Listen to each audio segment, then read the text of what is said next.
L'électricité, un bout pour le commun. Alors bonjour, je vais vous demander un dernier effort. La journée est toujours exigeante quand les présentations se succèdent.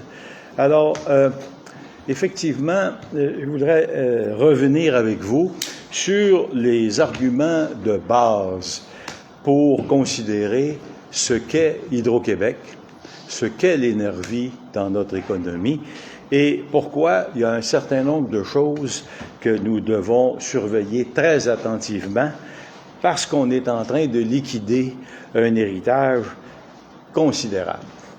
Il faut d'abord faire un rappel historique.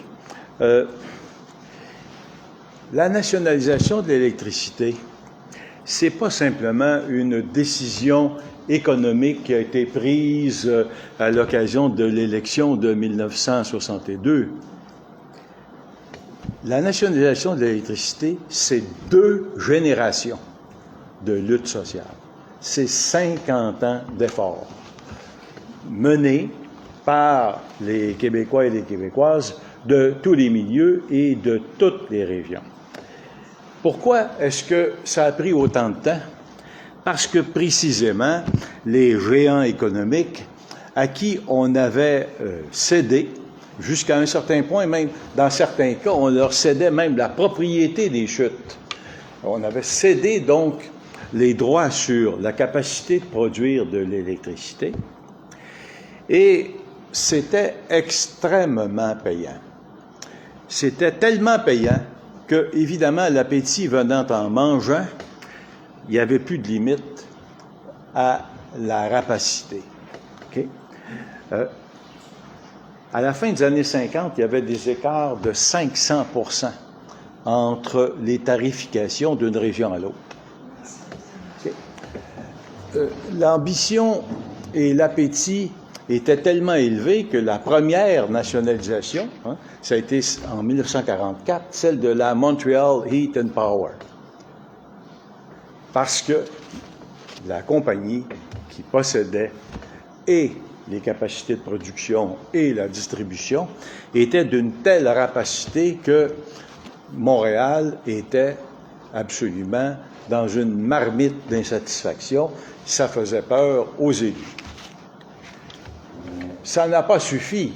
L'appétit a continué chez les autres de rester stimulé, si bien que quand le Parti libéral de l'époque fait campagne pour la nationalisation, c'est à la fois une décision économique et une décision de justice sociale. Parce que, effectivement, c'était un gouffre sans fond pour les consommateurs qui n'avaient aucun contrôle sur l'accroissement des tarifs et des coûts, mais c'était aussi une injustice structurelle dans la société québécoise. Tous les Québécois n'étaient pas d'une infrastructure de développement qui était devenue essentielle depuis déjà le début du siècle. L'électricité, c'est pas seulement une source d'énergie, c'est la base du modèle de développement industriel qui s'est mis en place avec le remplacement de la vapeur. Donc, les écarts de tarifs et l'absence de contrôle sur les producteurs et les conditions de distribution faisaient en sorte que, structurellement, il y avait une injustice qui faisait en sorte que, selon le lieu de votre naissance ou de votre résidence, vous n'étiez pas sur le même pied d'égalité que les autres citoyens et vous n'aviez pas, en dépit du fait que vous payiez les mêmes impôts, les mêmes taxes, vous n'aviez pas accès à une condition de développement équitable. C'est la raison pour laquelle il a fallu faire la nationalisation. Il faut s'en rappeler. Et beaucoup de Québécois qui ont grandi sans la mémoire de ces luttes-là ne saisissent pas les conséquences de ce que ça représente que d'ouvrir au privé et ils ne se souviennent pas, ou ils n'ont jamais su, quelles étaient les conséquences sur le mode de fonctionnement de notre économie et de notre société. Alors, il faut y revenir régulièrement, parce que, évidemment, comme c'est le cas de beaucoup d'autres victoires de lutte sociale, on finit par prendre le résultat comme une évidence. Les Québécois, depuis les années 60, ont grandi en ayant à l'esprit qu'une seule préoccupation, quand ils pensaient à l'électricité, c'était les tarifs résidentiels, essentiellement. Puis c'était tout à fait justifié de penser comme ça, puisque c'était un des objectifs de la nationalisation, qui était d'offrir à tous les Québécois, sur tout le territoire, une tarification la plus abordable possible. Ça comprenait son lot de contradictions, mais on y reviendra. Mais pour l'essentiel, cette tarification uniforme-là, c'est le socle de la conduite de la place, si vous voulez, de la gestion de l'électricité dans notre société. Et c'est fondamental. On a ici fait le choix d'offrir à tous les citoyens et à toutes les régions des conditions uniformes et équitables d'accès à ce bien essentiel qu'est l'électricité. Ça a donné ça une croissance économique spectaculaire. Hydro-Québec, une fois nationalisé, a fait des investissements pour le bénéfice de l'ensemble de la société québécoise. Il s'était construit des barrages bien avant, mais les profits qu'ils généraient sortaient et ne circulaient pas dans l'économie du Québec.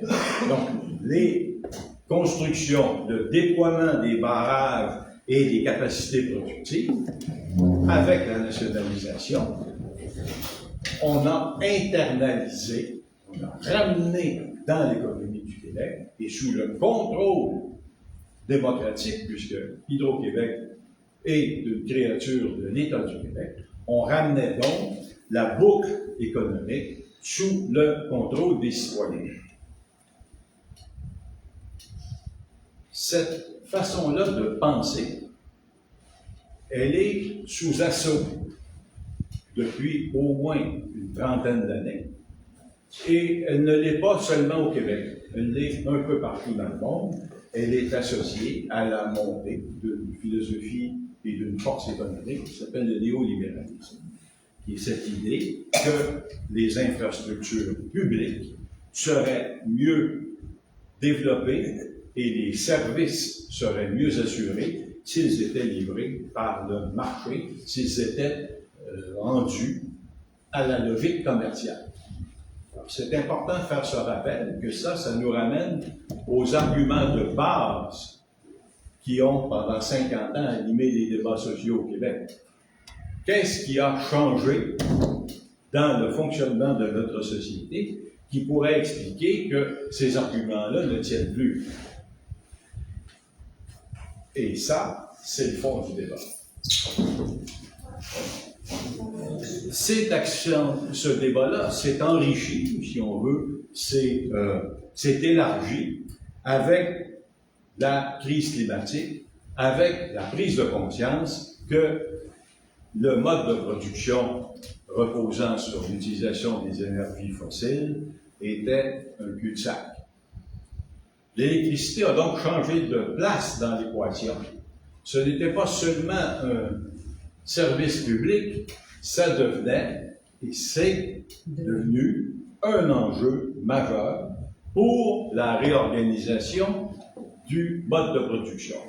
C'est pas le seul, c'est un enjeu majeur, et il est d'autant plus important, dans notre cas, c'est pas le cas partout, mais dans notre cas, il est d'autant plus important que nous sommes, et c'est à la fois l'héritage des combats anciens et de l'environnement naturel, nous sommes littéralement bénis des dieux de Québec sur le plan énergétique, est un réservoir exceptionnel d'énergie renouvelable.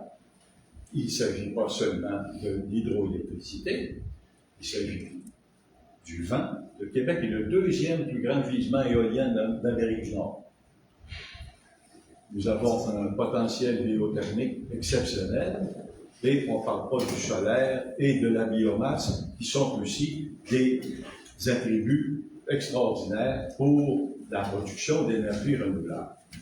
Et ces énergies-là, justement, parce qu'elles ont un très, très fort potentiel et un rôle clé dans le redéploiement des systèmes productifs, ben, elles sont convoitées. Elles sont convoitées. Et c'est ce qui a le renouveau d'intérêt pour la privatisation, c'est parce que il y a des gens qui veulent le bien de la planète et notre bien.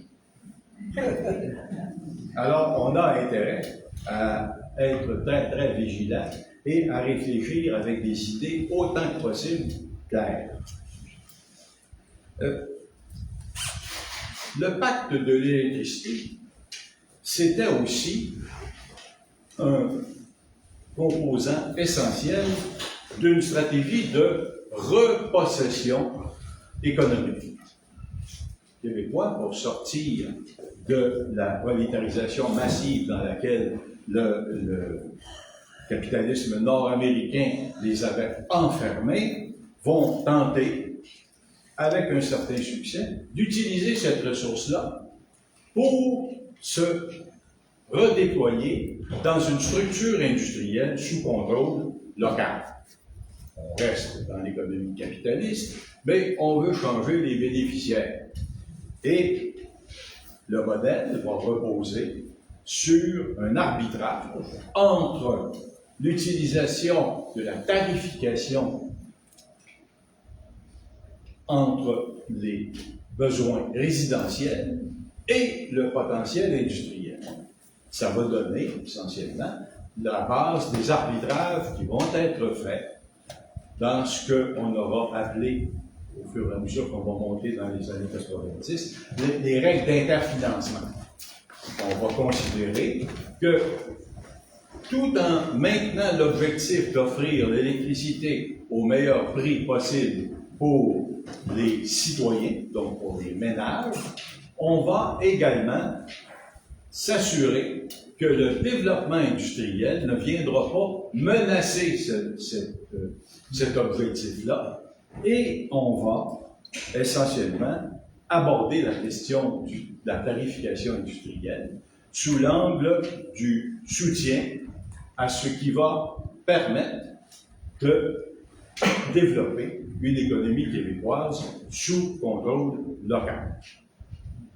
Donc, les règles d'interfinancement sont des règles qui font payer un peu plus cher aux industries pour maintenir les tarifs les plus bas pour le résidentiel.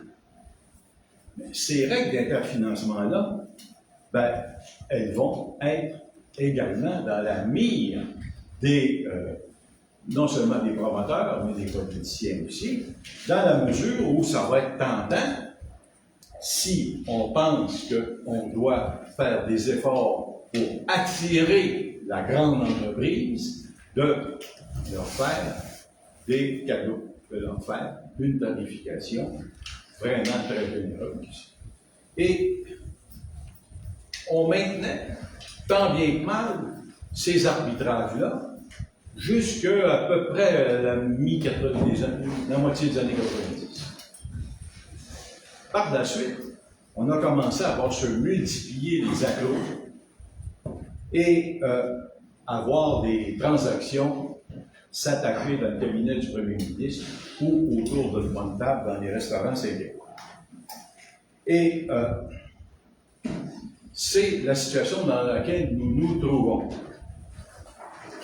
Les grands projets industriels avec lesquels on nous bassine depuis les 10 dernières années sont tous, les uns que les autres, plus dévastateurs pour les règles d'interfinancement.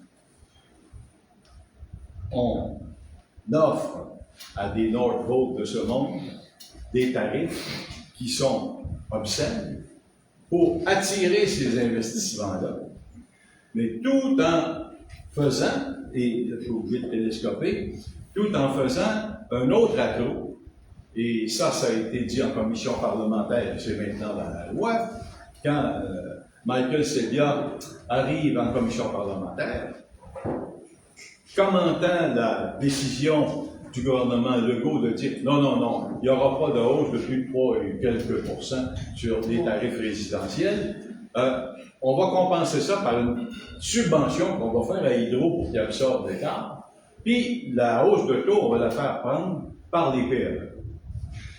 On ne pouvait pas avoir une plus belle illustration du démantèlement d'un autre pan du pacte de l'électricité. Celui-là, c'est de faire payer par les PME qui sont l'épine dorsale de l'économie du Québec, de faire payer le choix de faire le développement par la grande entreprise étrangère. Alors, le pacte lui-même, là, il est sérieusement mis à mal. Alors, ce qui est en jeu, avec malheureusement un débat public qui reste encore trop insouciant, c'est la déconstruction de ce monopole public qui a été créé en une multitude d'interventions dont les citoyens ont beaucoup de mal à faire la synthèse. Les morceaux sont séparés, l'information est plus ou moins bien traitée et opaque dans beaucoup de cas, qui font en sorte que, pour l'essentiel, on a l'impression que quand on discute des projets, qu'on est dans le domaine de l'économie, alors qu'en vérité, on est dans le domaine du modèle de développement qui est beaucoup plus large que simplement la politique économique ou commerciale. Alors, des choses allant très très vite, une bonne partie du débat est déjà réglée. Ça s'est réglé au mois de juin avec l'adoption du projet de loi, qui est devenu une loi. C'est-à-dire qui, essentiellement, maintenant, fixe les orientations, les principes et une partie des modalités de l'action gouvernementale. Et beaucoup de Québécois n'y ont vu que du feu. Dans la loi 69, on autorise maintenant Hydro-Québec, qui est par lui-même l'État du Québec, à vendre des actifs et à vendre ces actifs-là à des entreprises privées qui vont tirer les revenus de la production et jusqu'à la distribution de l'électricité. Ça, c'est dans la loi. La loi dit, par exemple, que le barrage à la Rivière-des-Prairies ici, comme il y a moins de 100 mégawatts, pourrait très bien être acheté par un consortium de Singapour, ou de Malaisie, c'est-à-dire du Japon, de la Corée, de n'importe où. Cet équipement-là sort du périmètre. Et évidemment, l'équipement et les profits qu'il va générer vont sortir du périmètre. Donc, ça s'appelle ça l'aliénation du patrimoine. Oui. Alors, cet argent-là, évidemment, c'est de l'argent qui va sortir du circuit économique du Québec et qui va donner aussi, bien sûr, des moyens de développer des fiefs énergétiques un peu partout dans le territoire. La loi, oui, je dois aller très très vite. La loi, donc, a créé plein de trous qui favorisent, morceau par morceau, le détournement des objectifs. Surtout, et ça c'est majeur, les Québécois ne se représentent pas qu'on vient de couper le territoire du Québec en deux. la loi instaure la dualisation du territoire du Québec. Sur le plan énergétique, Hydro se garde les grands brevets, c'est-à-dire dans des endroits où il y a un vrai potentiel éolien, grosso modo le long des barrages au nord, et au sud, on laisse l'affaire aux affairistes de tout à Québec. Et cette dualisation du territoire-là a toutes sortes de conséquences. Ça invalide ou ça oblige toutes sortes de pirouettes, les schémas d'aménagement, la gouvernance des MRC. Enfin, il s'ensuit toute une série de perturbations. Et cette dualisation-là s'accompagne aussi, bien sûr, d'une dualisation de notre régime énergétique. On l'a vu, le Test Canada est le prototype. C'est-à-dire que là, non seulement le territoire est coupé en deux, mais à l'intérieur de la gérance et de la gouvernance de notre politique d'énergie, tout à coup, il y a le privé qui rentre, non pas en complémentarité, mais carrément en contradiction avec la gestion de Hydro-Québec. Quand Test Canada peut vendre de l'électricité en contournant Hydro-Québec, parce qu'il peut vendre de gré à gré à une autre compagnie, ça, c'était précisément ce qui tuait le modèle au début du siècle. On revient à ça. Alors, c'est évident que la création de ces fiefs énergétiques va se multiplier dans le sud du Québec, et elle va, cette création-là, provoquer un enjeu social tout à fait particulier. Parce que ces fiefs-là vont être soumis à la règle de base du capitalisme, le marché. Alors, pour l'instant, on va voir arriver quelques fiefs, mais la logique de concentration est dans le fruit. Donc, pendant un certain temps, il va y avoir un certain nombre de joueurs privés, privatisés sur le territoire, mais il est clairement dans la logique des choses que ça deviendra des géants. Ces géants-là vont aussi se déployer, et pas seulement à l'échelle du territoire du Québec, mais à l'échelle du continent. Si la question des tarifs vous inquiète, je vous assure que la question de l'intégration continentale est autrement plus inquiétante. Donc, le modèle est déjà, selon les lois en vigueur, est déjà hétérogène. On a déjà fait tomber des pans entiers du pacte de l'électricité.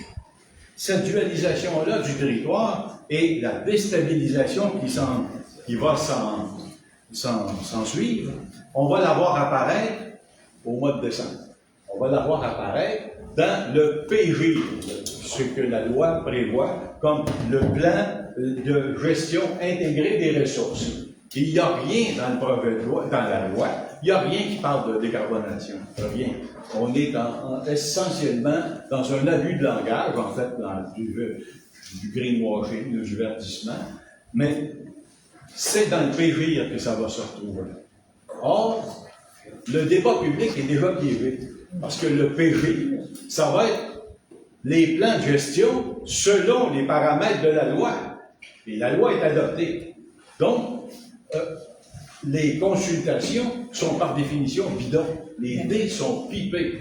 Il va falloir une mobilisation citoyenne pour qu'il y ait, à côté du PGIR, un véritable PGIR basé sur l'intérêt national et non pas sur la mise en place des conditions pour servir un modèle de développement axé sur essentiellement la vente de ressources naturelles et l'investissement économique. Je vais très très vite là. Il n'y a pas dans la loi, il n'y a rien pour la décarbonation, il n'y a rien non plus pour la transition. La transition, par définition, c'est de partir d'un état pour se rendre à un autre état. Un état de choses que la loi ne définit pas, mais que le PGIR, lui, va enligner pour les années à venir. Or, il va falloir qu'on fasse un effort particulier pour définir ce qu'on entend, nous, comme un plan de transition qui est défini sur les intérêts nationaux du Québec et sur la volonté de maintenir l'énergie au cœur du pacte social que nous avons convenu il y a 60 ans. Il y a évidemment un principe de base à respecter quand on parle de transition. Si on veut s'affranchir des énergies fossiles, il faut qu'on vise une utilisation optimale des sources alternatives. Il faut faire le meilleur usage possible. Alors, ça veut dire d'abord sobriété, arrêter de gaspiller, et d'autre part, efficacité, optimiser les moyens qu'on va utiliser pour produire et consommer cette énergie. Donc, il va, sur le plan économique, si on veut, parler de la richesse produite qu'on va rechercher, c'est d'aller chercher le maximum de valeur et d'effets structurants pour chaque kilowatt produit. C'est ça l'objectif sur le plan d'une politique de développement économique. Alors, rapidement, quatre dimensions qui vont jouer un rôle capital dans la recherche des alternatives. La première, c'est l'autonomie énergétique du territoire. Les énergies renouvelables sont par définition des énergies qui sont territorialisées. Les éoliennes vont dépendre du potentiel du gisement de vent, là où on va les mettre. Même chose pour la biomasse, il faut ça prendre une forêt pour qu'on puisse l'exploiter. Même chose pour la géothermie. Alors, l'autonomie énergétique du territoire, ça veut dire qu'il faut qu'on envisage la satisfaction des besoins par la création de boucles énergétiques qui vont nous permettre, pour chaque territoire, de sortir de l'extractivisme, de sortir de la production d'électricité pour ailleurs et l'utiliser d'abord, et c'est le deuxième élément à prendre en compte, pour la création d'une économie auto-centrée et non pas définie sur une demande déterritorialisée. Et ça, c'est une collision frontale avec la seule logique du marché. Chaque territoire, pour vraiment être en maîtrise de l'énergie, va devoir faire l'analyse de son portefeuille énergétique, de ses options, et les envisager en fonction de ce qui aura l'effet le plus structurant pour la communauté ou pour l'économie locale et régionale. Ça, c'est fondamental. Si on veut sortir de l'extractivisme, il faut passer par cette recherche-là. Ça ne veut pas dire qu'on va cesser le commerce de l'électricité, mais ça veut dire qu'on doit concevoir la structuration de l'offre de l'électricité au Québec, d'abord sur l'économie autocentrée, et on va vendre les surplus. C'est-à-dire ce qui doit être vendu, c'est ce que les économies locales et régionales n'absorbent pas. Troisième grande dimension, le registre écologique lui-même. C'est-à-dire qu'il faut qu'on recherche une capacité productive et de distribution qui a la plus faible empreinte possible et que notre portefeuille de ressources varie d'une région à l'autre. Produire de la biomasse pour la région de Montérégie, ça n'a aucun sens. Pour la Côte-Nord ou le nord de l'Outaouais, c'est plein d'intelligence. Il faut donc envisager une pluralité de modèles sur le territoire pour être en phase avec les écosystèmes régionaux. Ça, c'est fondamental. Alors, évidemment, cette considération-là écologique est elle-même, ensuite, en phase avec le territoire, mais cette fois-là, d'un point de vue géostratégique. Les ressources naturelles du Québec sont convoitées. Elles sont convoitées, et si nous n'avons pas les verrous qu'il faut pour garder le contrôle sur l'expression et la gestion de cette convoitise-là, évidemment, on risque de se retrouver dans une dépossession qui va aller beaucoup plus vite qu'on le pense. Et cette dépossession-là, les Québécois ne l'ont pas vu passer, mais elle est programmée dans la loi C5 que le gouvernement fédéral a adoptée. Okay? C'est une caractéristique du Canada qui est assez extraordinaire. Il nous impose un ordre juridique pour nous assujettir et quand ça ne suffit pas, il transgresse lui-même cet ordre-là pour nous garder encore plus solidement dans un État. La loi C5, ça donne au gouvernement canadien le pouvoir de piétiner toutes les compétences provinciales, de pouvoir prendre le contrôle des politiques énergétiques. C'est majeur, c'est enrobé dans la rhétorique de l'acceptabilité sociale, on a vu avec texte ce que ça peut signifier, mais c'est essentiellement une façon de placer sur la politique énergétique du Canada tous les instruments pour venir à bout des résistances des Premières Nations, des provinces, des groupes de citoyens, dans la mesure où il peut plaider l'urgence nationale. Il peut plaider. Alors, on est dans la même logique que celle de Donald Trump. Hein? On peut procéder de cette façon-là pour outrepasser les paramètres juridiques qui nous ont pourtant été imposés. On arrive à la période de questions. On y arrive. Alors, il y a deux cas qui vont nous occuper sur ces questions-là, très, très rapidement. D'abord, c'est le cas de la négociation sur Churchill Falls, où là, le gouvernement fédéral, avec la Banque d'infrastructure du Canada, et c'est aussi les programmes fiscaux qui viennent avec, va tout mettre en œuvre pour intégrer Hydro-Québec et le système énergétique du Québec dans la logique canadienne. C'est ce qui se cache derrière l'expression corridor énergétique. Et il y a deux cas qui sont reliés, qui sont dans l'actualité récente. Ça ne peut pas être plus frais que ça, là. Deux éléments. La transaction sur Inervex.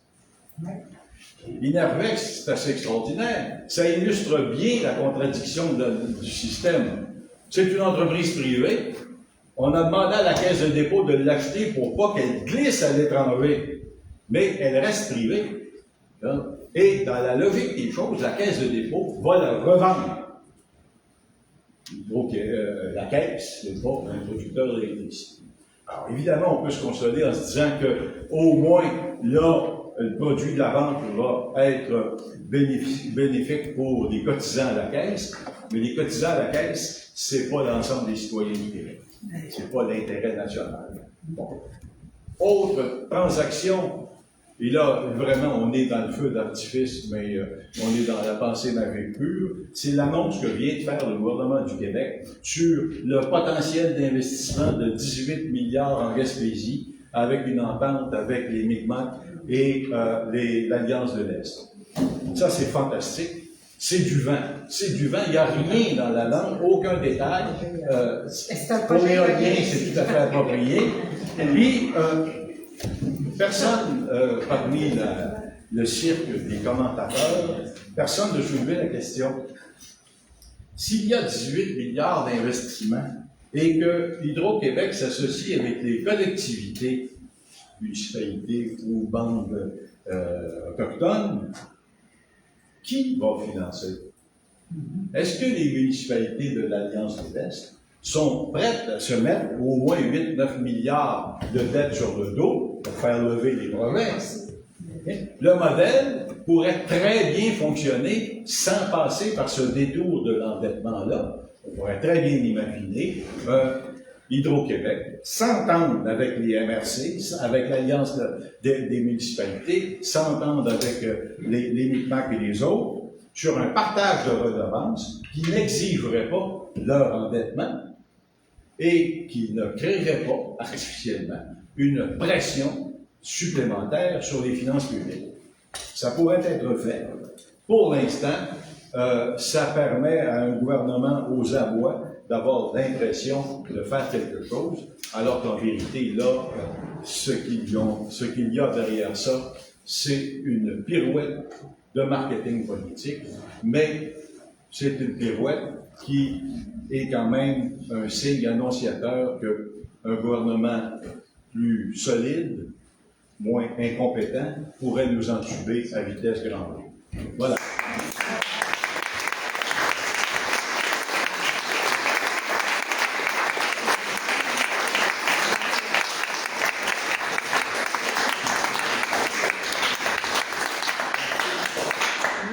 Donc, je suis endettée d'une vingtaine de minutes sur l'horaire prévu.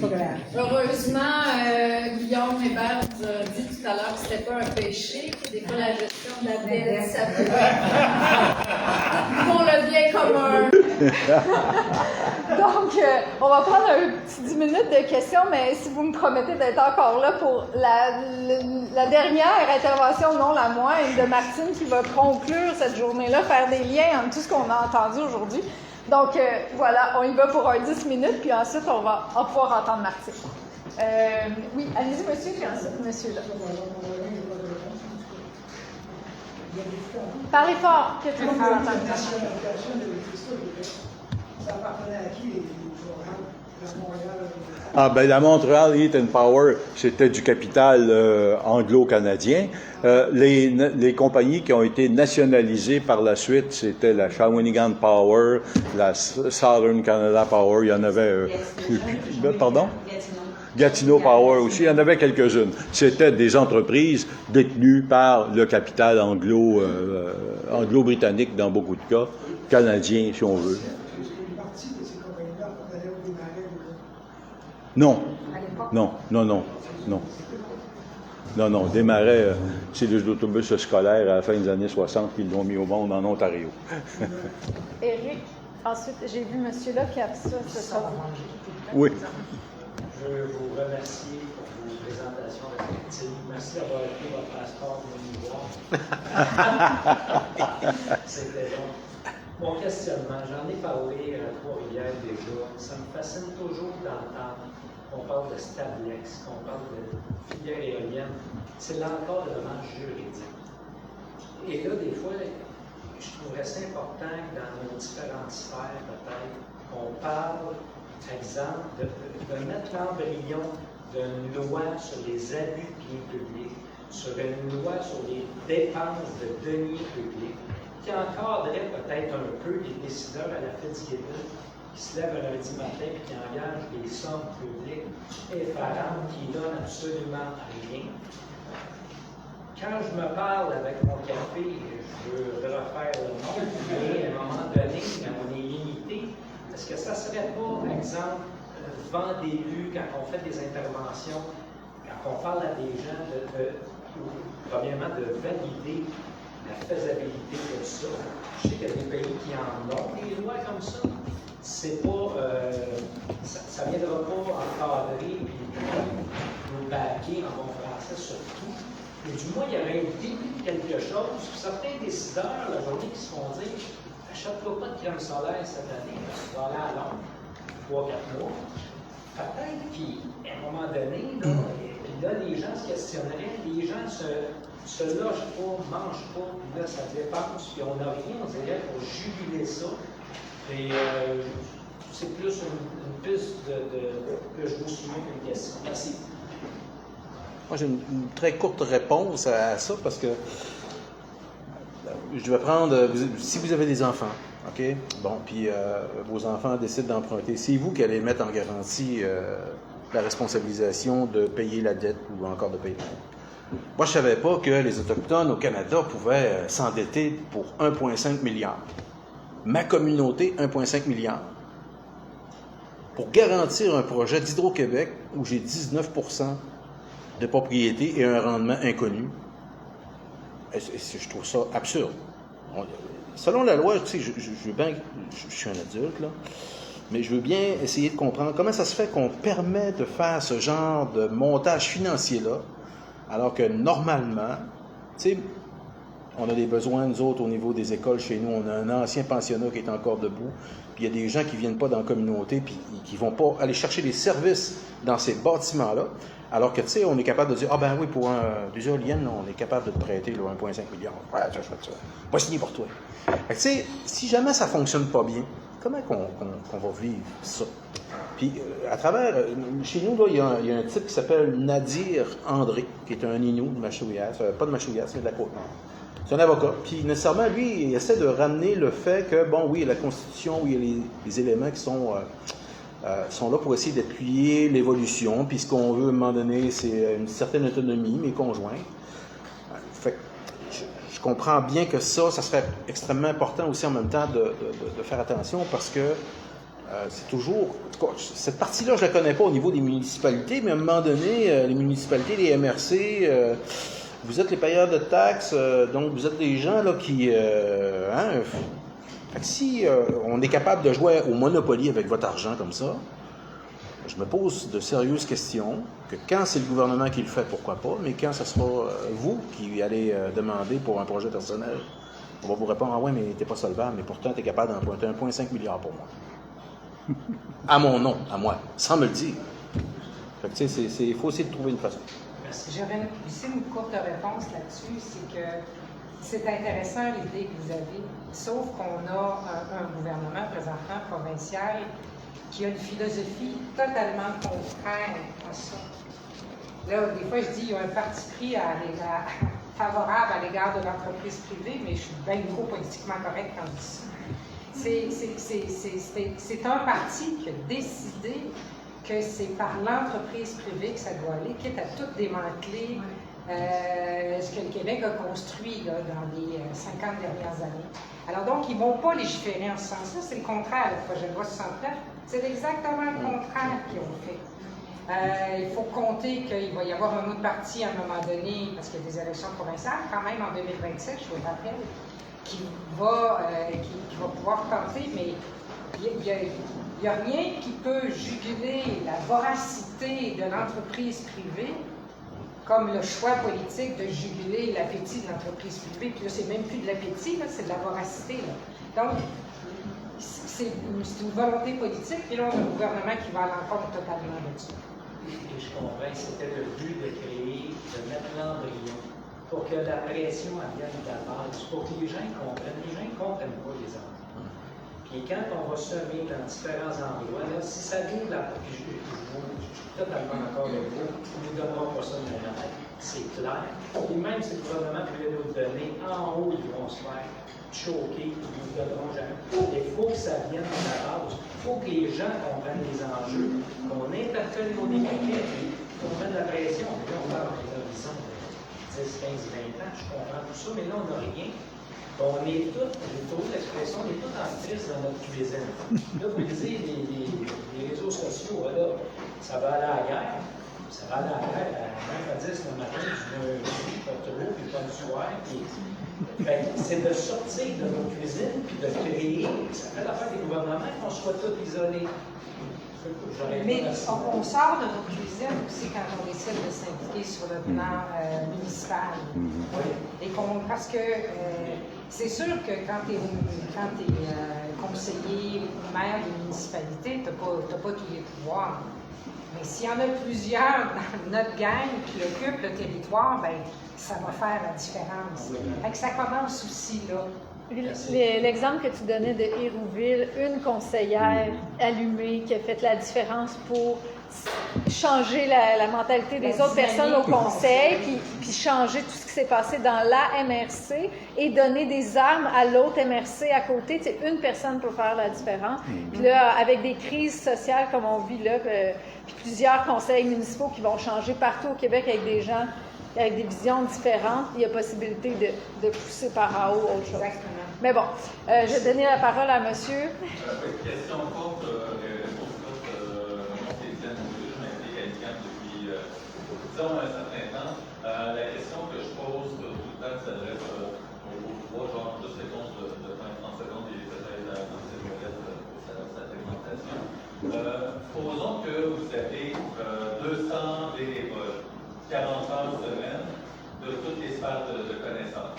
Comptable, juriste, graphiste, informaticien, là, 40 heures semaine.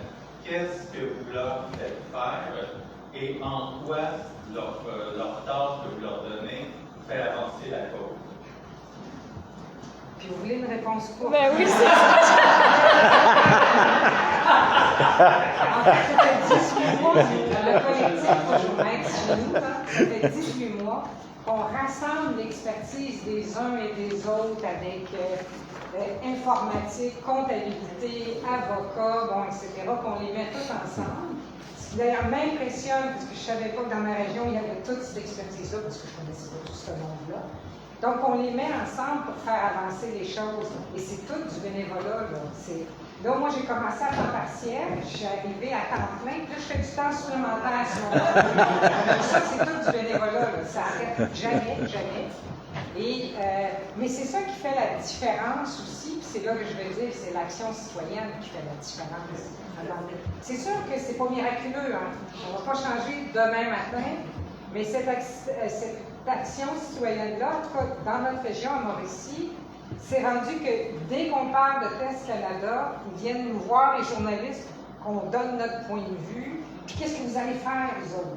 Puis qu'est-ce que vous avez l'intention de faire à ça, puis à ça, puis à ça? Donc, je pense que ça fait la différence. C'est pas miraculeux, bien sûr, mais on n'a surtout pas les mêmes moyens que Power Corporation. Mais ça fait vraiment la différence. Mais c'est tous des gens qui s'impliquent, extrêmement engagés, avec une. Parce que je vais finir là-dessus, là, quand il y a eu des rencontres avec Test Canada, là, moi-même, j'ai été impressionnée par la qualité des questions, puis l'analyse qu'ils avaient fait des documents pour la qualité des questions qu'ils ont posées. Alors ça, c'est tous des gens qui ne se connaissaient pas et qui se sont réunis à un moment donné. Et là, on est rendu à plusieurs centaines de bénévoles. Je vais faire très rapide. Oui, bravo.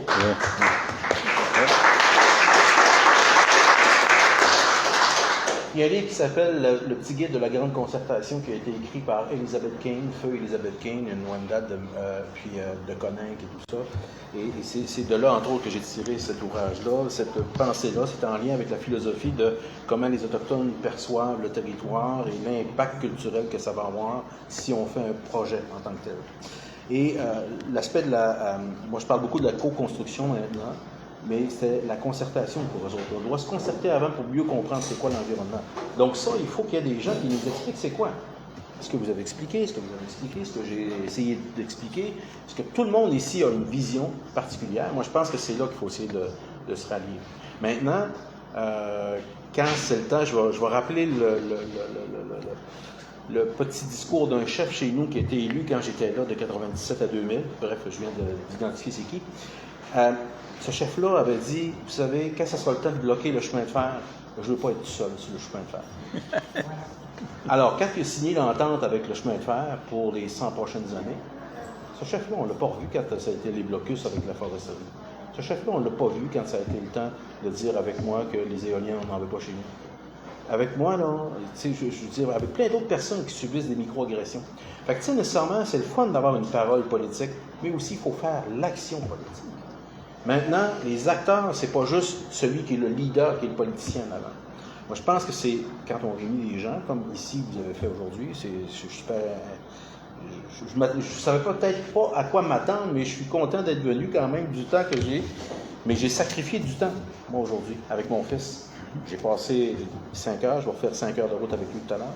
Puis, tout ça pour dire qu'à l'autre bout, là, moi, là, j'ai mis de l'argent pour venir ici. Il n'y a personne qui va payer mes frais de déplacement.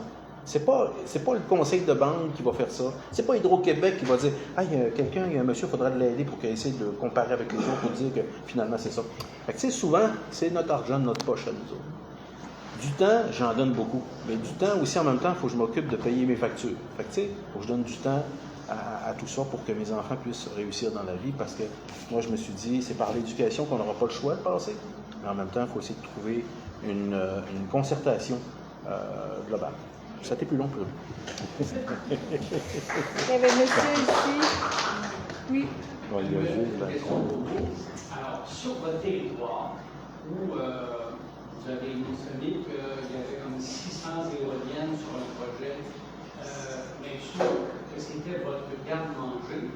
Est-ce qu'il y a une possibilité d'un revenu économique quelconque pour qu'une partie du territoire soit vraiment comme un parc ou une zone de conservation et qu'une autre partie soit pour les revenus économiques via l'éolienne ou je ne sais pas d'autre? Moi, je suis de formation, je suis cuisinier aussi de formation, j'ai tout plein de patentes là, dans ma vie. Mais moi, j'avais essayé de travailler dans le temps avec les gens de la MAPAC pour essayer de dire, maintenant, on veut essayer, nous, de s'autosuffire en termes d'alimentation. Là, maintenant, nous autres, c'est du bœuf, du porc, du poulet, bon, des affaires qui viennent d'un peu partout, de Costco, etc.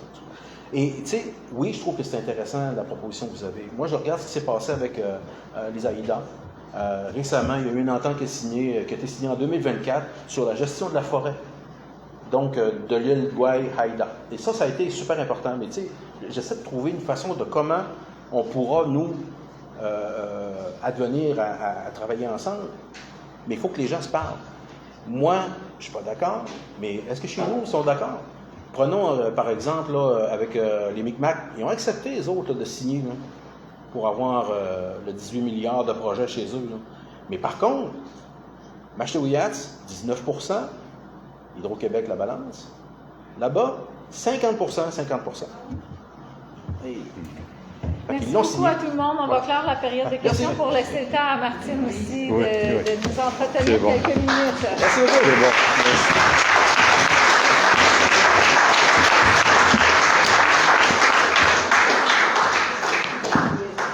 De la place. Je ne vais pas vous retenir trop tard. On a un petit peu allongé l'horaire, mais je pense que c'est important de pouvoir donner le temps que les conférenciers qui sont déplacés généreusement, bénévolement, pour venir nous parler. Je vais me tasser. Oui. Donc, peut-être, permettez-moi dans un premier temps de vous présenter, de saluer Tristan Martel, qui était notre candidat Climat Québec dans le comté d'Arthabasca. Donc, on sort d'une élection partielle en plein été. Donc, c'est ça le cynisme politique de la CAQ. Mais je peux vous dire qu'on a fait du beau travail terrain. Ça a été vraiment agréable. On a rencontré des comités de citoyens sur le terrain et je vais vous reparler d'un projet éolien. Hein? Pas trop pourquoi? Je sais où ça va! Ah oui! Donc, l'Université d'été, aujourd'hui, la journée de conférence, c'était sur le thème de l'indépendance et le bien commun. Les deux font la paire. Parce que c'est assez évident que dans le Canada, si on veut continuer à protéger notre bien commun, ça va prendre notre indépendance. Et si on veut faire l'indépendance, moi, je suis convaincue qu'il faut offrir ce qu'on appelle, puis j'ai ça, ce mot-là, mais un projet de société, une vision d'avenir.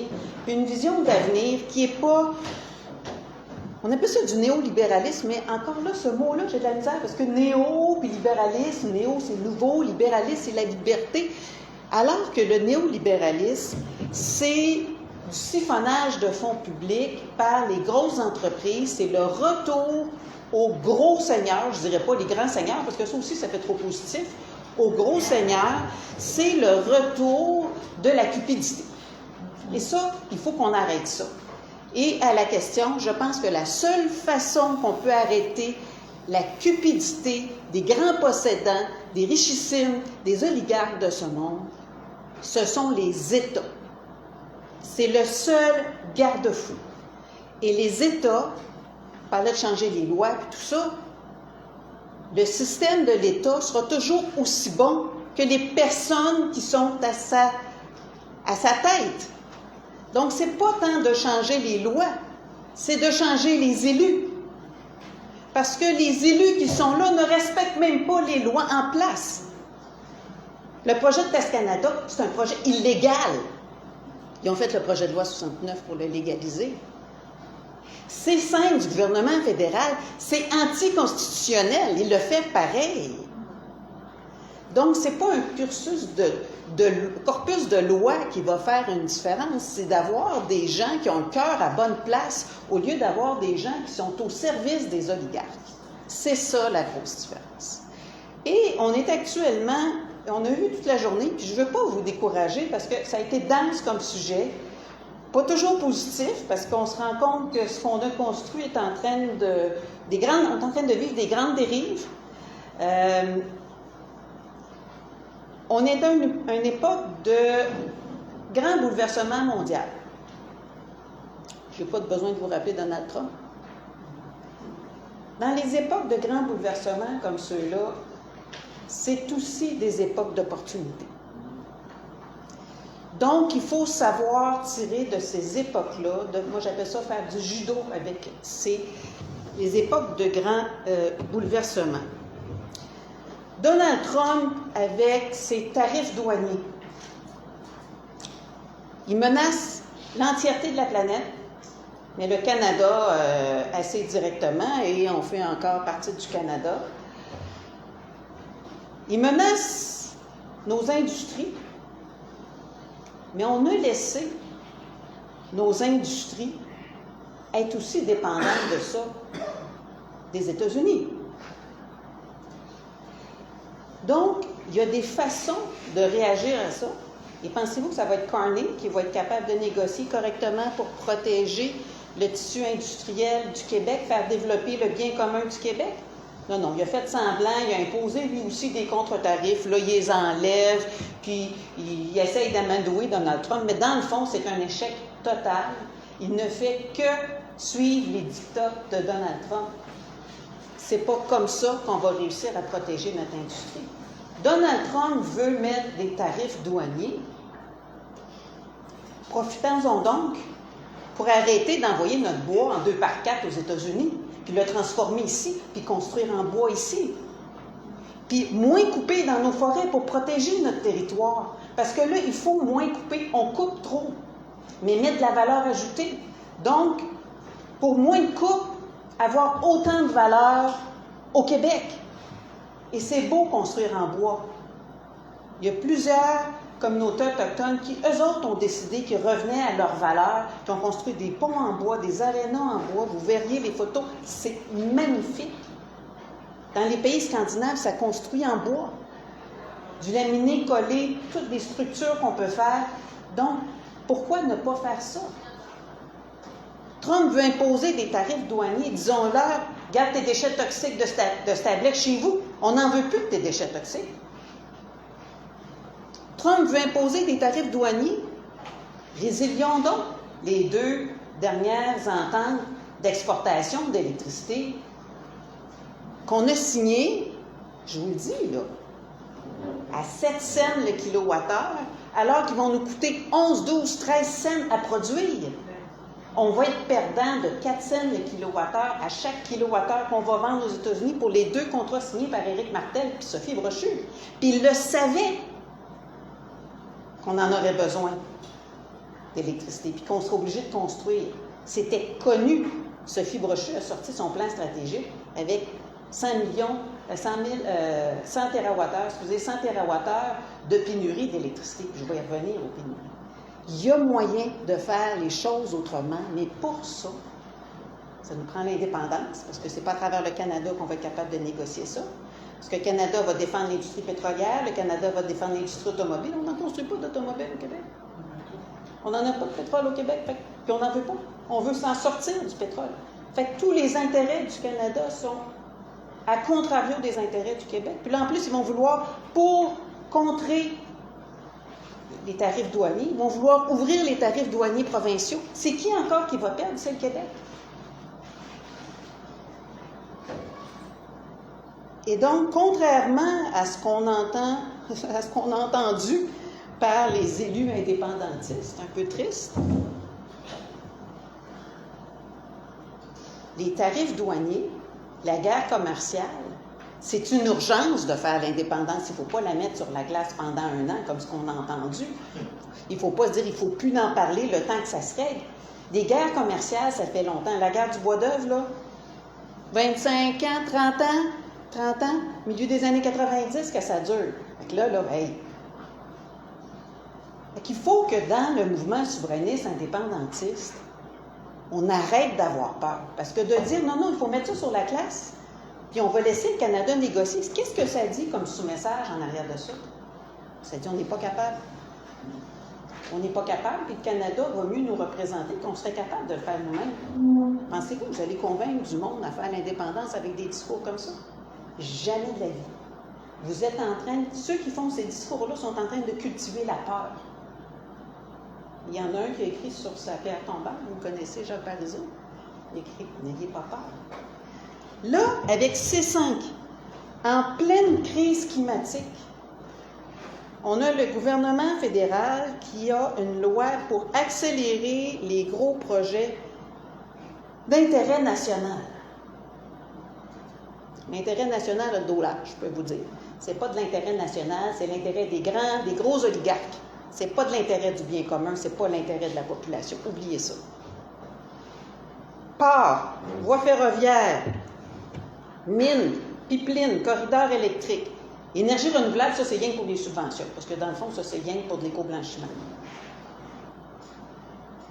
Là, c'est la souveraineté même du Québec, avec le corridor électrique et les pipelines. Ils veulent, ça fait longtemps qu'Hydro-Québec, le fédéral, ça les achale qu'au Québec, on ait un outil économique aussi fort.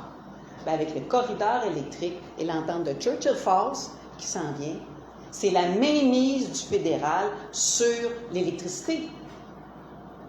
C'est urgent qu'on fasse l'indépendance. Juste vous dire à quel point c'est pour les oligarques. Parce qu'il y a des petites nouvelles comme ça qui passent dans un petit encadré, comme ça, dans le fond d'un paragraphe, pas de sous-titres, là, tu sais. Il faut lire l'article jusqu'au bout, là. Le bureau des grands projets, là, de C5, là. Je sais pas si vous avez vu ça. Il va être à Calgary. Et ça va être l'ancienne PDG de Trans Mountain qui va diriger le bureau des grands projets. Et c'est aussi pour aller chercher des capitaux étrangers, domestiques et étrangers, mais privés, avec la Banque d'infrastructure du Canada. La Banque d'infrastructure du Canada, c'est notre Michael Sabia National qui a mis ça en place. C'est une banque pour financer des projets en partenariat public-privé, mais c'est de la privatisation. Ce sont tous des services publics qui sont privatisés. Fait que ce qu'il y a en arrière de tout ça, c'est de la privatisation. Et la privatisation des services publics, c'est un affaiblissement des services publics et ça coûte de plus en plus cher aux citoyens pour avoir les mêmes services. Et donc, au bout du compte, c'est moins de services parce que c'est le privé qui va bénéficier si les services ne sont pas rendus aux citoyens. Et comment on en est arrivé là? C'est sûr que ça s'est fait un petit peu avant ça, ça s'est préparé tranquillement, mais le vrai moment tournant pour le Québec, en Angleterre, c'est Margaret Thatcher. Aux États-Unis, j'oublie son nom, ça va paraître bien, le comédien, là? Reagan, le comédien Reagan. Au Québec, c'est qui? Il s'appelle Lucien Bouchard, du Parti québécois.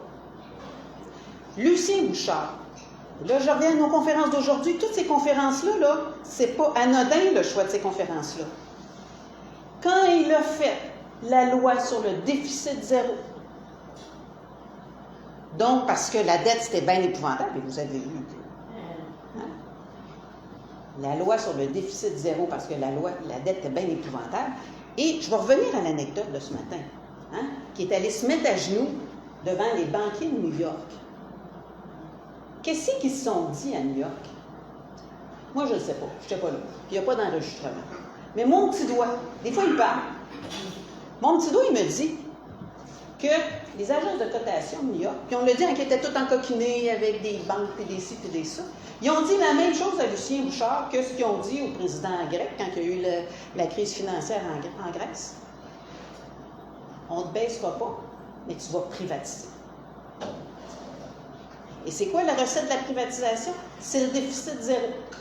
Parce que le déficit zéro, si tu veux arriver à zéro, tu vas couper dans tes services publics. C'est la place facile à couper. Et là, tu coupes.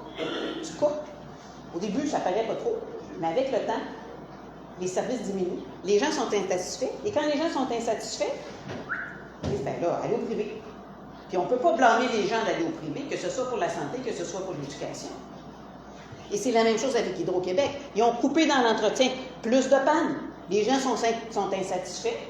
Ils font des augmentations de tarifs liées à l'éolien privé. 6 milliards d'augmentations liées à l'électricité privée. Ça n'a pas de coup de bon sens. À peu près toutes les augmentations de tarifs d'électricité des dernières années, c'est lié à l'éolien privé.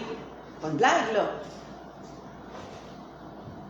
Ben, les gens disent, ben, si le service n'est pas bon, ben, pourquoi pas la privatisation si ça peut être mieux? Et donc, c'est la recette de la privatisation. Je dis souvent que le déficit zéro, c'est le cheval de Troie de la privatisation. Et la privatisation, ça a l'air théorique, hein? Mais c'est pas théorique. La privatisation, qu'est-ce que ça fait? Ça enrichit les gens d'affaires et ça appauvrit les citoyens. C'est ça que ça fait. Parce que ce sont des services publics, on n'a pas le choix. On est malade, on va aller se faire soigner. À peu près peu importe, puis on va se ruiner pour se soigner. Donc, l'éducation, on va se ruiner pour que nos enfants soient éduqués. Donc, ce sont des services publics. Donc, il faut changer cette dynamique-là. Est venu aussi, avec le déficit zéro, ça, il n'y en a pas beaucoup qui le savent. Mais le début de la privatisation de l'électricité, ça commençait un petit peu avec les bas-fonds et les mini-barrages privés, un petit peu. Mais ça s'est fait surtout sous Lucien Bouchard. Et l'éolien privé, c'est la fissure pour la privatisation de l'électricité. Ça a été fait sous prétexte qu'Hydro-Québec n'avait pas les compétences, qui est archi-faux, mensonger. Hydro-Québec est un des plus grands experts en dynamique des fluides, qui est la base de l'éolien, est un des plus grands experts en gestion de contrat, parce que les éoliennes, c'est pas Hydro-Québec qui est construisant, hein, c'est de la gestion de contrat en sous-traitance. Ils ont donné ça à des EDF, qui dans le nucléaire ne connaissaient rien, à des Énergies, qui dans le gaz naturel ne connaissaient rien, à des Boralex, qui et Cascade, qui ne connaissaient rien.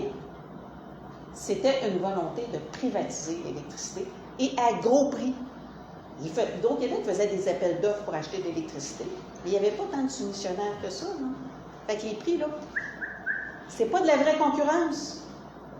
Fait que quand on n'est pas dans la concurrence pure et parfaite, là, c'est un arrangement des prix. Et c'est ça qui s'est passé. C'est pour ça que l'éolien coûte si cher.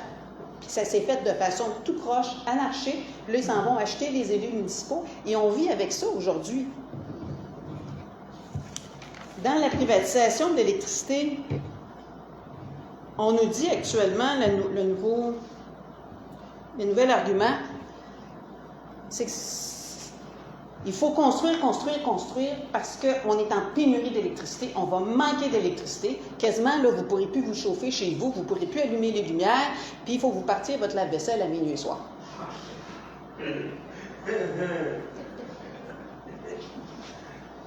C'est incroyable que les journalistes laissent passer ça. Parce que c'est faux du début à la fin. Moi, ça fait longtemps que je le dis, mais là, je suis toute seule à le dire. Le Journal de Montréal qui a fait des demandes d'accès à l'information, je vous disais tantôt, Sophie Brochu disait qu'il était pour manquer 100 TWh. Michael Sebia, lui, c'est l'enflure de la démesure, il est à 200. Juste vous donner, parce que, tu sais, c'est chiffré des terawattheures. 200, là, c'est un deuxième hydro, au complet. OK? Bien, de ce 200-là, selon les données que le Journal de Montréal a réussi à avoir par l'accès à l'information, qu'on avait tellement besoin, c'est des demandes, c'est des projets industriels en passant, c'est pas les citoyens, c'est des projets industriels. Bien, finalement, mes chiffres sont bons là, à quelques virgules près. Là. Il y en a juste 6,5 qui ont été acceptés. Et dans le 6,5, il y a Norvolt. Fait que ça tombe à 4,5. La très grosse majorité a été juste abandonnée par les industriels parce que leur projet, c'était du gros n'importe quoi. Fait qu'il n'y en a pas de pénurie. Ils parlent même peut-être encore de surplus qu'on va avoir. Fait qu'ils jouent avec ça pour faire peur au monde. Après ça, il n'y a pas de transition parce qu'il n'y a aucunement dans leur projet qu'on va sortir le gaz et le pétrole de notre équation énergétique. Il n'y a pas de décarbonation. Et je vais revenir un petit peu sur Test Canada / Power Corporation, parce que quand même, Power Corporation, moi, je peux vous dire que c'est, à ma connaissance, le lobby le plus tentaculaire que nous avons au Québec, et le plus puissant, et de loin. C'est pas rien, parce que vous y faites face en Mauricie, mais ils sont dans la privatisation de la santé, ils sont dans toutes sortes d'affaires. Ben, Test Canada, je vous l'ai dit, c'est un projet illégal. L'hydrogène pseudo-vert. Pourquoi pseudo-vert? C'est des calculs qui ont été faits par un professeur d'université. Ils veulent faire de l'hydrogène, supposément, parce que quand tu brûles de l'hydrogène, ça fait juste de l'eau. OK. Mais pour faire de l'hydrogène, ils utilisent énormément d'électricité. Puis après ça, ils transforment leur hydrogène en gaz réformé. Puis c'est le gaz qu'ils vont, après ça, envoyer dans les maisons. Fait que si tu prenais l'électricité directe pour chauffer les maisons, tu en chauffes 666 000. Si tu prends le gaz réformé, tu en chauffes 40 000. C'est 94% de perte d'électricité. Fait que ça, c'est pas de la décarbonation, c'est du gaspillage, du gros gaspillage. Puis c'est tellement gros qu'on se dit comment ça se fait que dans les médias, ils ne font que faire les perroquets de ces discours-là et qu'on n'entend pas les contre-discours, puis que la vérité n'émerge pas. Mais il faut comprendre que ces médias-là sont possédés par toutes sortes de personnes. Hein? C'est comme ça qu'il faut comprendre ça. Le projet de loi 69, c'est vrai qu'il fait deux catégories, Robert. Pour les petits projets, c'est privé. Mais pour les gros projets, c'est pas Hydro. Hydro sert de faire valoir. Mais ils ne le disent pas trop. Tant à Mastoyache, et à Mastoyache, c'était sorti à travers le chef Dominique, parce que Hydro, Michael Seviol ne l'a pas dit. Il y avait Hydro-Québec, la communauté de Mastoyache, et un privé, on ne sait pas lequel, ils ne l'ont jamais dit. Peut-être Rio Tinto. Il faut savoir que le nouveau PDG de Rio Tinto, c'est un ancien de General Electric, Renewable Energy. Tout est dans tout. Il ne connaît rien à l'aluminium, mais il connaît. On le confirme, hein? Il connaît tout aux éoliennes, mais il ne connaît rien à l'aluminium. Ça vous donne une idée qu'avec le projet de loi 69, Rio Tinto, qui a des barrages électriques, va avoir le droit de vendre son électricité à des voisins qui ailleurs, probablement même jusqu'aux États-Unis. Et on sait, depuis le lockout d'Alma, que c'est plus payant de vendre de l'électricité que de faire de l'aluminium. Imaginez dans quel temps qu'est-ce qui va arriver. Rio Tinto est là pour faire de l'argent. Je voudrais juste vous le rappeler. J'ai rencontré les syndicats dernièrement. On a tout un dossier avec Germain sur cet enjeu-là. Et ils ont pogné quelque chose, hein? Quand on leur dit, là, je pense qu'ils n'en prennent pas encore conscience complètement de l'impact que ça peut avoir. Quand je dis c'est plus payant de vendre de l'électricité que de faire de l'aluminium, vous imaginez les conséquences de ça, là. Puis c'est pas mal moins compliqué, hein? Pas besoin de faire rouler les alumineries. Donc, même les gros projets, c'est Rio Tinto, c'est Hydro-Québec, mais en tant qu'actionnaire, avec d'autres privés. Donc, ils vont faire une nouvelle coquille. Et c'est cette coquille privée-là qui va gérer en fonction du profit uniquement, même si Hydro-Québec est actionnaire. Ça, c'est la stratégie qui a été utilisée.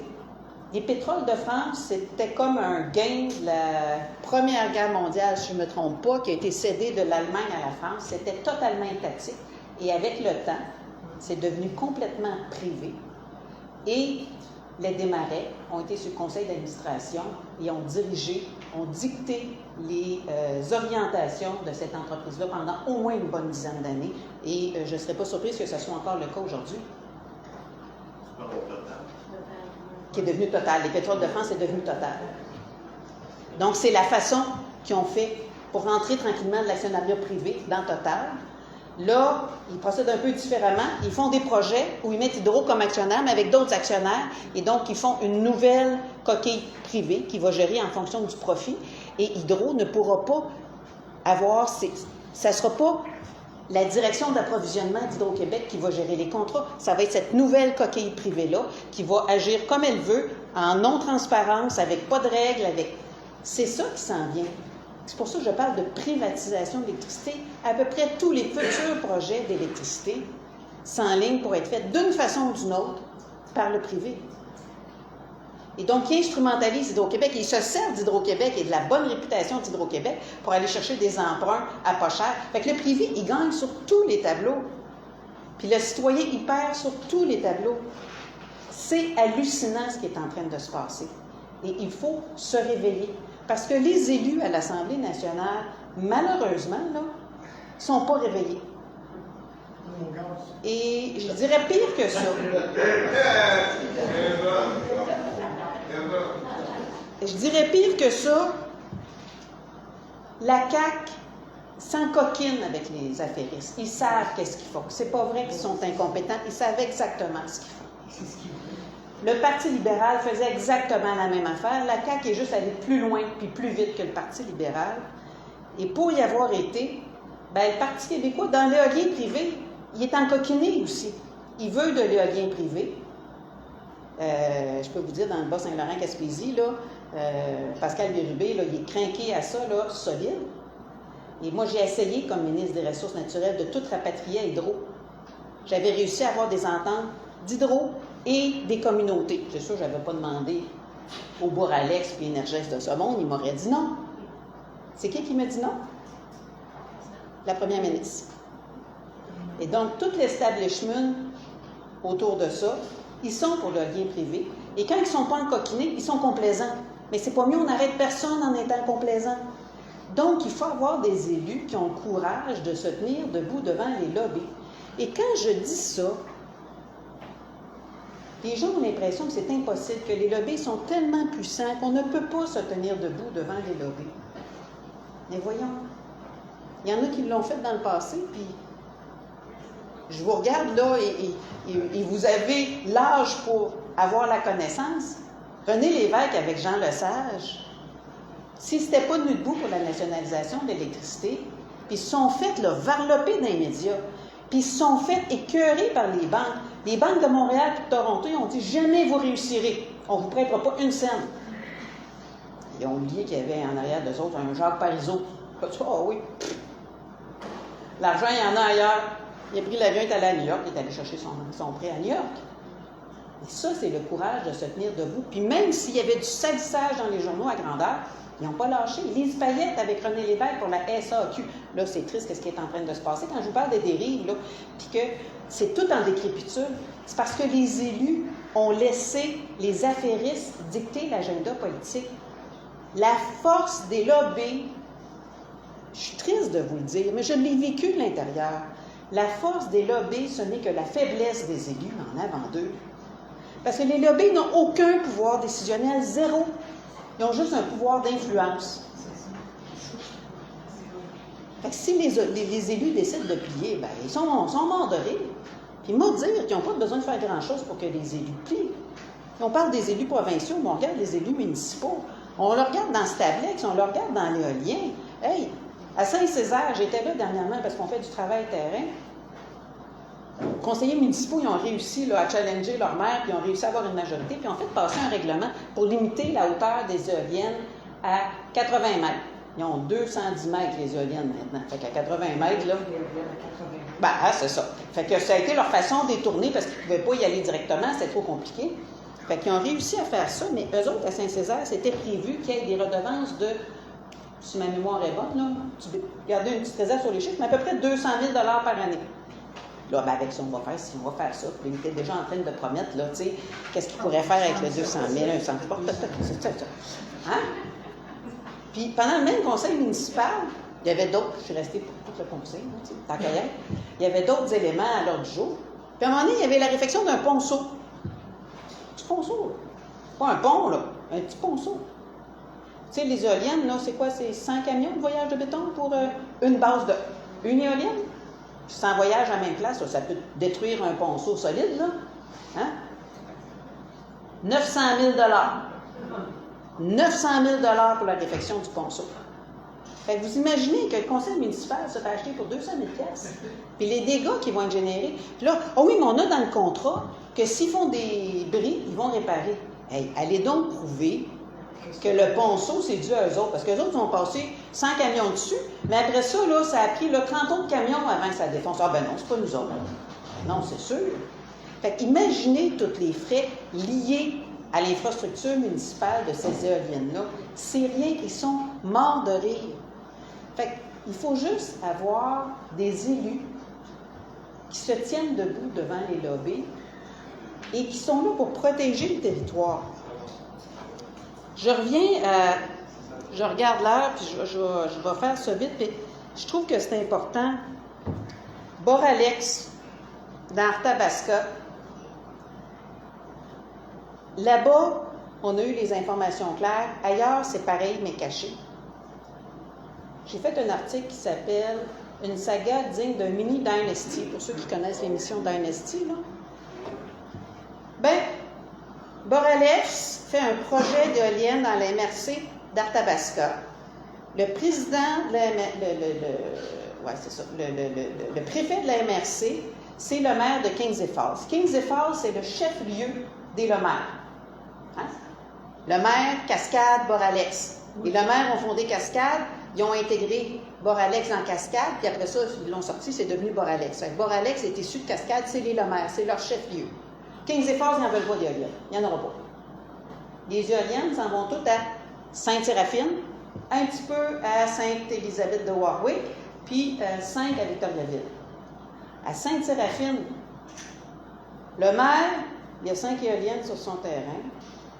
Son cousin, il y en a, je pense qu'il y en a 2. Le conseiller municipal en a 2. Sa mère en a 4. Son oncle en a 2. Sa tante en a 2. Son petit cousin en a 2. Son voisin en a 2. Et là, ils sont tous un peu en conflit d'intérêts sur le conseil municipal parce que l'autre a un mât pour calculer le vent, pitati, pitata. Et là, ils déclarent leur conflit d'intérêts. Parce que là, ils voulaient faire une résolution pour appuyer le projet. Mais là, ils déclarent leur conflit d'intérêts. Ils n'ont plus de quorum pour voter. Fait que là, ils réfèrent ça au préfet de la MRC. Le préfet de la MRC, qui est maire de Kings Falls. Kings Falls. Cascade, les Lemaire. Le maire de Kings Falls, c'est pas des jobs à temps plein, ces affaires-là, là, dans les petits villages. Bien, il est aussi directeur des achats de chez Cascade. Elle est bonne, hein? Donc, c'est ça qui est en train de se passer. Fait qu'il faut qu'on laisse arrêter de faire ça. Puis même du côté de Victoriaville, les éoliennes sont sur des terres agricoles et on n'a pas eu confirmation finale, mais la rumeur voudrait, les rumeurs de plus petites villes, d'habitude, c'est plutôt fondé, les gens le savent, que le maire, c'est le beau-frère de la fille de Mario Plot, qui est l'ancien PDG de Cascade jusqu'en décembre 2024. Donc, on appelle ça du C-serré. On appelle ça du conflit d'intérêts à grandeur. Boralex met son argent dans les paradis fiscaux. Et tant pour Boralex qu'Energex, Energex, 500 millions qui vont être mis dans Energex. Non seulement c'est pas normal que la Caisse de dépôt mette autant d'argent dans une seule entreprise, puisque la Caisse de dépôt, son objectif, ça devrait de faire fructifier les retraites des Québécois. Mais regardez à quel moment ça se produit, là. Tant pour Boralex qu'Energex, puis il y a les fonds aussi. Fonds de la CSN qui met de l'argent. Ça, c'est un peu spécial parce que c'est du privé, ça va contre les employés d'Hydro. Un peu bizarre, hein, pour un syndicat, là. Mais ça arrive au moment où l'éolien privé est le plus contesté par les citoyens. Fait que si on décide collectivement de dire on n'en veut plus d'éolien privé, qu'on confie ça à Hydro-Québec, ces entreprises-là n'ont plus d'avenir. Et c'est qui va perdre de l'argent? Voilà! On a un problème avec nos élus qui ne sont pas au service du bien commun, mais qui sont au service, ce que j'appelle, moi, les affairistes. Et ça se change. Et on a le pouvoir citoyen de changer ça. Et c'est vrai dans les dossiers, vous l'avez vu dans Stablex aujourd'hui, vous l'avez vu aussi dans le dossier de l'immigration. le dossier de l'immigration, c'est pas normal qu'on se retrouve. Moi, je me rappelle à une époque, moi j'étais chez Hydro-Québec, j'ai déjà été syndiquée, ensuite gestionnaire, mais on suivait tout le temps le niveau d'emploi temporaire. Pourquoi? Parce que les emplois temporaires, c'est des emplois précaires. Puis les emplois temporaires, ça doit être pour une demande ponctuelle. Mais quand ton emploi temporaire, il est là tout le temps, c'est pour garder quelqu'un précaire, puis pas le mettre permanent. Puis pour le garder précaire, pourquoi tu le gardes précaire? C'est pour y fermer la trappe. Il ne peut plus rien dire parce qu'il peut se faire mettre dehors. C'est ça l'histoire. Et là, on est en train de refaire ça avec les migrants temporaires, puis d'en faire toute une crise, d'instrumentaliser ça, d'en faire toute une crise d'immigration et de peur des étrangers. Mais tout ça, c'est monté de toutes pièces. Parce que ils ont constitué une classe de précaires. Et ces classes de précaires-là, ils ne peuvent pas parler parce qu'ils vont tout perdre. Mais ils se servent de ces précaires-là pour baisser les conditions de travail. Fait que ça n'a rien à voir qu'on a peur des étrangers. C'est qu'on ne veut pas que le précaire vienne défaire les conditions de travail qu'on a mis des années à bâtir. Et là, ils mélangent les deux débats et ça fait des débats tellement malsains. Mais tellement malsains. Quand je regarde les autres partis politiques parler de ces dossiers-là, ça me fait honte. Je vous dis, là, ça me fait honte de mettre sur le dos des immigrants un paquet de problèmes alors que ça a été créé par les affairistes d'ici. Je trouve ça épouvantable. C'est inhumain. On n'est pas dans de l'humanité. Et avec la crise climatique, il va falloir se retourner de bord. Parce que là, on a des demandeurs d'asile qui demandent le statut de réfugié politique. Mais moi, je vous dis tantôt, il va falloir créer des statuts de réfugiés climatiques. Et là, le Canada là, les laisse niaiser là, pendant 3, 4, 5, 6, 7, 8 ans. Ils ont le temps d'avoir des enfants, ils vont à l'école, puis là, tout d'un coup, ils analysent leur statut. Ah, puis non, tu ne rentres pas dans les critères. Ben, voyons. Voyons donc, c'est inhumain. 15 ans aujourd'hui, dans le Journal de Montréal. 15 ans, c'est inhumain. On devrait faire ça en dedans de 6 mois, puis s'assurer de pouvoir donner pendant cette période-là des conditions de vie correctes pour les gens qui font les statuts de demandeurs d'asile. Et là, on ne serait pas pris avec cette catégorie-là de demandeurs d'asile en attente qui deviennent des migrants temporaires. Il y aurait leur réponse en dedans de 6 mois. Puis qu'est-ce que ça prend pour avoir leur réponse en dedans de 6 mois? Ça prend juste du personnel. C'est tout. Juste du personnel. Ce sont des fausses crises. Mais ça donne des gens captifs, vulnérables, précaires pour des employeurs qui n'ont pas de morale. On va le dire comme ça, pour être gentil. Hein?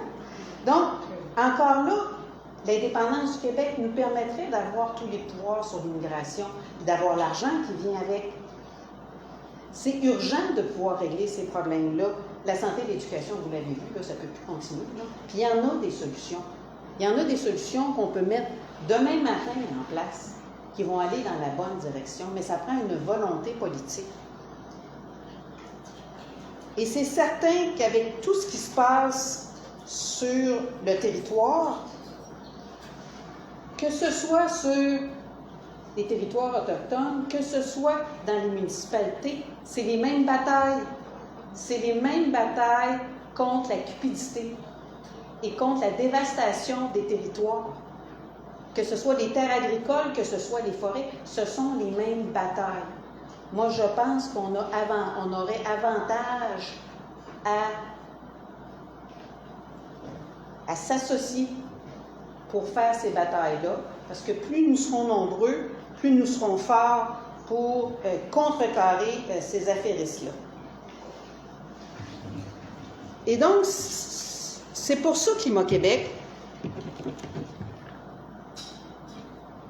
parce que malgré que la politique est tout le temps dénigrée, puis je le vis là au quotidien. On ne peut pas s'associer avec un parti politique parce qu'il ne faut pas faire de la politique. Les groupes environnementalistes, non, il ne faut pas faire de politique. Mais pourquoi ils disent ça, il ne faut pas faire de politique? Parce qu'ils ont du financement du provincial, ils ont du financement du fédéral, puis eux autres, c'est pas politique. Mais oui, c'est un parti politique qui est à la tête de ça. Ils ont du financement de la CAQ. C'est pas juste le gouvernement du Québec, ils ont du financement de la CAQ. Et quand c'est pas la CAQ, c'est un autre parti, puis ils veulent pas qu'ils s'associent avec un autre parti politique. Ils se font dire, faites pas de politique, sinon vous allez perdre votre financement. Là, tout le monde finit par croire ça, que de faire de la politique, c'est pas correct. Mais les problèmes sont politiques. Et c'est par la politique qu'on va trouver des solutions. Et bravo aux initiatives, et moi je les appuie, je suis là, je parle à un, je parle à l'autre, j'encourage un, j'encourage l'autre à se présenter au municipal. Parce que franchement dire, pour bloquer ces projets-là à court terme, je n'ai d'espoir qu'aux citoyens sur le terrain. Parce que peu importe le parti politique qui sera élu en 2026, et je suis assez consciente que Climat Québec, on est loin de pouvoir être élu en 2026, fait qu'on ne fait pas partie des possibles gouvernements de 2026, ça va être dans la continuité. Et c'est triste comme constat. Mais il y a un pouvoir citoyen qui est très fort, il y a un réveil qui est en train de se faire à la grandeur du Québec sur différents dossiers. On en a plusieurs. Nous, on travaille, un tout petit parti émergent comme Climat Québec, on travaille sur des dossiers, que ce soit Rio Tinto, Saguenay-Lac-Saint-Jean, dans le Témiscouata, je vous ai parlé de Saint-Césaire, puis là, dans Mépinac, des Chenaux, là, ça a l'air juste 2 places, là, mais c'est plus que ça, c'est Sainte-Tech, Hérouville, Saint-Séverin, Saint-Prosper, Sainte-Anne-de-la-Pérade, Saint-Stanislas, il y a Blainville, donc Arthabasca, je vous ai parlé de Sainte-Séraphine, on est dans le Témiscouata aussi, on est allé sur le projet éolien du Mont-Sainte-Anne, c'est assez épouvantable, c'est encore Boralex qui est là, et c'est là qu'ils ont testé le projet avec Hydro-Québec comme actionnaire. On avait Hydro-Québec des deux bords du BAP. Hydro-Québec était promoteur, puis Hydro-Québec achetait l'électricité. Je ne sais pas comment Hydro-Québec négociait avec Hydro-Québec pour le coût de l'électricité, là, ça c'est... Hein? Mais le pouvoir citoyen, il est là, il y a un réveil qui est en train de se faire. Moi, j'ai confiance en l'intelligence citoyenne, mais il faut reprendre notre pouvoir politique. Il faut arrêter de le laisser entre les mains de ceux qui sont carriéristes, qui sont affairistes et qui ne sont pas là pour le bien commun, premièrement, et faire de la politique. Si les gens sont là pour faire... Vous voulez parler après, oui. Si les gens sont là pour faire de la politique puis qu'ils veulent juste aller dans les journaux, faire des points de presse. Quand on ne change rien, c'est possible de faire ça. Mais quand on veut changer les choses, je vous dis, c'est de la bataille. Faire de la politique, c'est de faire de la bataille. Fait que si on n'accepte pas d'aller faire de la bataille, on ne changera pas les choses. Et faire l'indépendance, c'est une foutue grosse bataille. Parce qu'il y a 99% des Canadiens qui vont être contre, puis au bas mot, 40% des Québécois. Donc, il faut accepter de déranger. Et je vais finir avec l'indépendance, et je vous laisse pour la question après. Il y a eu tout un petit débat dernièrement suite à la sortie de notre très cher Lucien Bouchard sur le référendum, que c'était bien épouvantable, puis que très condescendant, M. Bouchard, que moi je recommande à le PSPP, puis faire de référendum, parce que là, si on le perdait une 3e fois, ce serait catastrophique, avec sa grande grave, que j'ai bien connue par ailleurs. C'est dommage parce que lui, quand il était là, il aurait pu la faire, l'indépendance était à 80, il était à 55-56 %, puis il a refusé de la faire en 96-97. Fait que je trouve ça bien dommage qu'après ça, il se permette d'être gérant d'estrade. Mais en réfléchissant à ça du côté de Climat Québec, le référendum, là, c'était pas dans le programme du Parti québécois en 70 puis en 73. C'est Claude Morin qui a amené les tapisses. Puis Claude Morin, c'est un agent de la GRC. Vous pouvez écouter le documentaire, je ne l'invente pas. Et lui-même le dit, que le référendum lui a été soumis par un certain, je pense, un M. Robinson, qui était le bras droit de Pierre-Éliott Trudeau.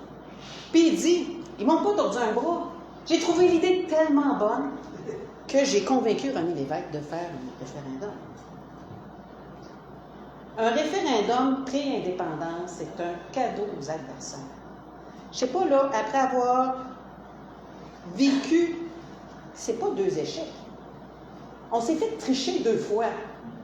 Hein, la Brinks, les pensions, puis après ça, carrément du vol en 95. Hey, on veut répéter encore la même affaire, là? Hey, une claque, 2 claques, il me semble que c'est assez, là. Puis contrairement à ce que dit Lucien Bouchard, c'est pas le résultat du référendum qui nous a fait mal, c'est l'abdication après. Sa propre abdication à lui, quand il a dit « il n'y en aura pas de référendum tant que les finances publiques ne seront pas redressées ». Hey, on était en termes de PIB, là, entre le 20e et le 30e pays au niveau mondial, 1993. Voyons donc, si les autres sont capables, on est capable. Fait que lui, il a donné toute la porte ouverte à la loi sur la clarté, en disant « il n'y en aura pas de référendum » parce qu'il n'y avait plus de levier de négociation, il n'y a plus de rapport de force. Et René Lévesque, ça a été super son discours en disant « si je vous comprends bien, vous êtes en train de me dire à la prochaine ». Tout le monde. Mais ça, il a fait ça en 80. Qu'est-ce qu'il a fait en 81 lors de l'élection? Il a dit, il n'y en aura pas de référendum. Je vous promets qu'il n'y aura pas de référendum. Hey, Pierre Elliott Trudeau était bien trop content. Il a fait le rapatriement de la Constitution, sachant très bien que René Lévesque n'avait plus dans son sac d'outils de faire un référendum pour sortir du Canada. C'est l'abdication des leaders. Et donc, nous, à Climat Québec, c'est une élection référendaire. C'est démocratique. Il n'y a jamais eu de référendum pour qu'on rentre dans le Canada. Il n'y a pas de raison qu'on en ait besoin d'un pour sortir du Canada. C'est l'outil démocratique des parlements britanniques, c'est l'élection. Et il faut que ce soit transparent. Il faut que pendant l'élection, on dépose la Constitution de transition. Et la première chose, une fois élu, on sort la Constitution canadienne en votant la Constitution de la République du Québec. Et là, on a notre base juridique pour être capable de rapatrier tous les pouvoirs. Et je suis assez d'accord avec Richard. Quand on va se mettre à négocier avec le Canada, il faut qu'on soit déjà indépendant. Si on négocie comme province, on n'a pas de rapport de force. Si on est indépendant, on a un rapport de force. Puis il faut que si le Canada nous dit non sur l'union monétaire, mettons qu'on la voulait, il faut dire, ben oui, on va se virer de bord, on va faire la monnaie québécoise, ça n'a pas de problème. Si on fait l'union monétaire, ça va être à nos conditions, puis tu vas nous écouter, puis tu ne nous prendras pas comme un simple observateur. Puis si tu n'es pas d'accord avec nos conditions, ben c'est correct, on n'est pas plus mauvais voisins, mais regarde, on va s'occuper de nos affaires. Sinon, il y a 0 rapport de force. Donc, de continuer à s'en aller avec un référendum, c'est pas une voie de succès. Il faut changer d'approche. Et donc, c'est ça. Et l'ensemble de ça, c'est possible de le faire. Et des fois, on pense que c'est pas possible de changer les choses rapidement, qu'il y a tellement de choses à changer que c'est pas possible. On a un mauvais exemple dans le Sud. Ils changent les choses rapidement dans le mauvais sens. Mais on pourrait changer les choses rapidement dans le bon sens. Il faut prendre les leçons, pas les mauvaises, mais les bonnes. Et je pense qu'on est rendu là. Et avec la crise climatique qui est en train de se passer, on ne peut plus se permettre d'attendre pour changer notre façon de voir le développement industriel, notre façon de voir la protection du territoire. La planète est en train de nous dire qu'elle n'est plus capable. Ce n'est pas la survie de la planète qui est en cause. La planète, elle va s'arranger. C'est l'humanité. Parce qu'on est une petite bébite fragile.